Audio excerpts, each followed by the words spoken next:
বিপত্তারিণী পুজো উপলক্ষে একটা ছোট্ট ব্লগ শেয়ার করছি, চাইলে একবার চেক করে নিতে পারেন। ছোট্ট বাবাটা আজকাল রান্নাঘরে এসে বেলুন চাকতি আর আটা নিয়ে খেলাটাই হচ্ছে তার কাজ।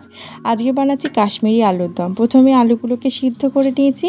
এখানে একটা মশলা বানিয়ে নিয়েছি, শুকনো লঙ্কা, সামরিচ, গোটা জিরে, গোটা ধনে, কাসুরি মেথি, গোটা গরম মশলা, তেজপাতা দিয়ে শুকনো খোলায় নেড়ে একটু গুঁড়ো করে নেব। ততক্ষণ এদিকে আলুগুলোকে নুন দিয়ে একটু ভেজে নিচ্ছি। এবার একটা মশলা বানিয়ে নেব। এখানে নিচ্ছি একটু টক দই, মৌরি বাটা, কাজু বাদাম আর পোস্ত বাটা। ব্যাস, তাতে দিয়ে দিচ্ছি একটু জিরে গুঁড়ো, একটু আদা গুঁড়ো, যে ভাজা মশলাটা বানালাম সেটা, সাথে একটু গুঁড়ো লঙ্কা আর টমেটো কুচি।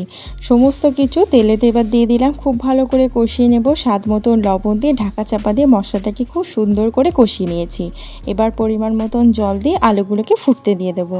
সেই ফাঁকে লুচিগুলোকেও বানিয়ে নিচ্ছি।